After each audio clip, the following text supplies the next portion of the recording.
Meurtre, viol, torture, chantage, ces mots décrivent le quotidien de milliers de femmes à travers le monde, prises au piège de violences souvent tues, parfois mortelles. Selon les Nations Unies, près d'une femme sur 3 a déjà été victime de violences physiques ou sexuelles. Et chaque jour, quelque part dans le monde, une femme meurt sous les coups du féminicide. C'est dans l'optique de répondre à cette urgence mondiale que s'est ouverte aujourd'hui à Yaoundé la 19e édition de la campagne internationale des 16 jours d'activisme contre les violences faites aux femmes et aux filles. Désormais, nous allons tous nous mettre ensemble comme un seul homme pour lutter contre ces violences qui sont faites au quotidien chez les femmes.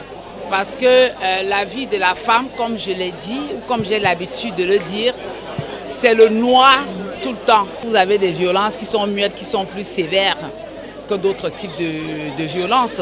Portée par le ministère de la Promotion de la Femme et de la Famille, cette nouvelle édition met en lumière un phénomène encore très peu évoqué, la violence numérique à l'égard des femmes et des filles. Venez-vous à envoyer des photos indécentes à vos hommes parce que vous ne savez pas comment la relation peut se terminer.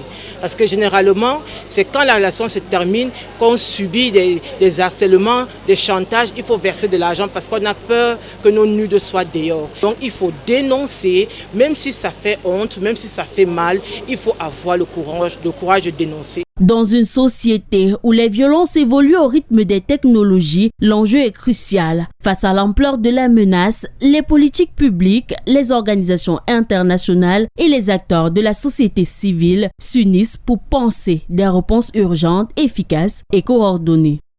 La mise en œuvre de ces engagements s'est traduite en actes concrets à travers l'élaboration de la stratégie nationale de lutte contre les violences basées sur le genre 2022-2026, l'amélioration du cadre législatif à travers l'adoption des lois, telles que la loi numéro 2024/17 du 23 décembre 2024 relative à la protection des données à caractère personnel au Cameroun.